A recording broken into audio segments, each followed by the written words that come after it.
Victor and Lynne Brick have joined us. You both have created foundations with big visions, and we can only do this together. Don't you agree? I totally agree, and I thank Victor and Lynne for advancing this important cause with the focus on exercise, nutrition, mind-body practices, and mental health. At the Chopra Foundation, we are also focusing on nutritional psychiatry, how eating the right foods for the right body type can actually immediately affect our moods as well, as we know that 80% of serotonin comes from the gut, as do other antidepressing molecules like opiates, serotonin, dopamine, and oxytocin. So great partnership, and great thanks to Victor and Lynne for advancing this important movement. Thank you very much, Deepak. We are honored and excited to be here with you today. It's our honor and our pleasure. Oh, thank you, Deepak. We'll see you later again in the program. Thank you. Now, thank you. Victor and Lynne Brick lead off our next session, talking about families, youth, and teens. Many of us have experienced the stress of mental illness and heartache in our own families. Victor and Lynne are going to share the founding story of the John W. Brick Mental Health Foundation and how you have turned heartache into action. It is incredible to be working alongside both of you, and I'm very humbled to take this journey on. So thank you so much.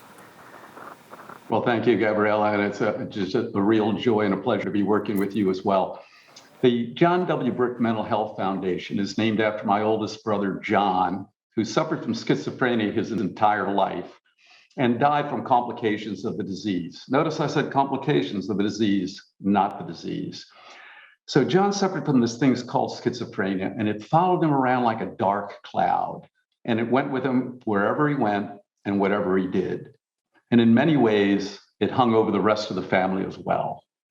John was in this vicious cycle that so many people that suffer from mental illness are in.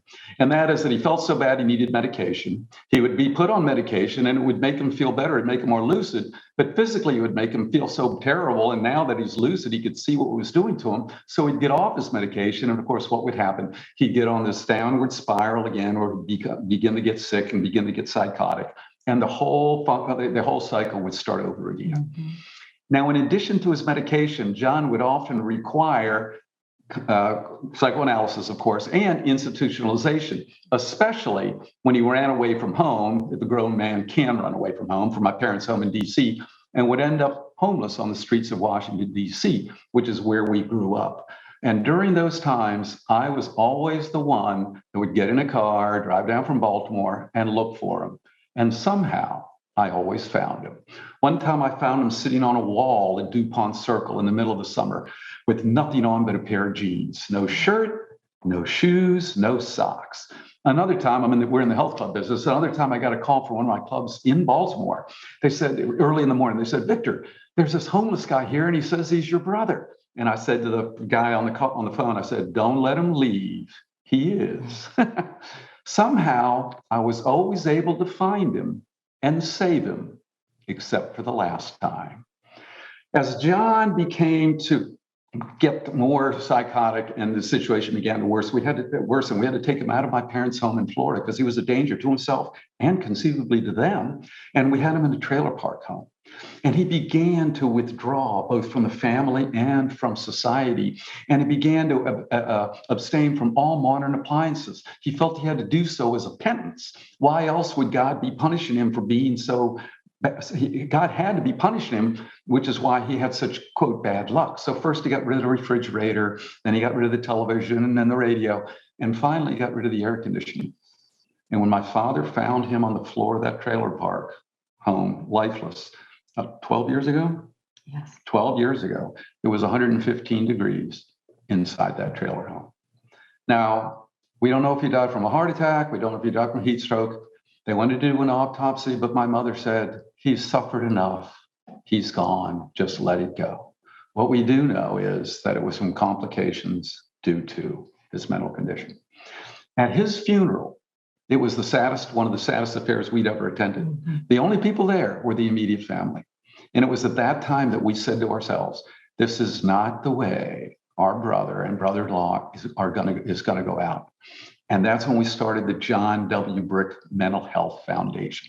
In all of the years of John's treatment, some of the best medical institutions and hospitals in the country and in the world, never once was he put on a salutogenic integrated program that integrated salutogenic holistic lifestyle choices and things like exercise, nutrition, and mind-body practices, a lot of the things that Deepak talked about, along with traditional, conventional, pathogenic practices, applications like psychoanalysis, medication, institutionalization.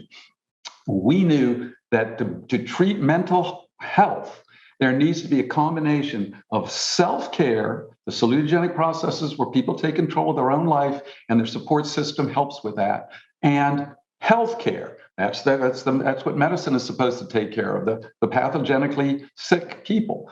And we knew that was the only real solution for long-term improvement in the treatment of mental health. And focusing on mental wellness. So the John W. Brick Foundation, the purpose, our vision is to change the way the world treats mental health. And how do we do this? We fund evidence-based research, we create programs and services, and we serve as a collaborative hub for holistic practices in the treatment of mental health. And our purpose is to integrate salutogenic processes such as exercise, nutrition, and mind-body practices for treating mental illness and promoting mental wellness. So if you would like to support us in our efforts, or if you would like us to support yours, because remember, we serve as a collaborative hub, please contact us at johnwbrickfoundation.org, johnwbrickfoundation.org. Why mental health? For you, for your loved ones, for your family and friends, for all those suffering from mental health and mental wellness and mental illness issues now and in the future. Won't you please help us put a dent in the universe for mental health? Thank you.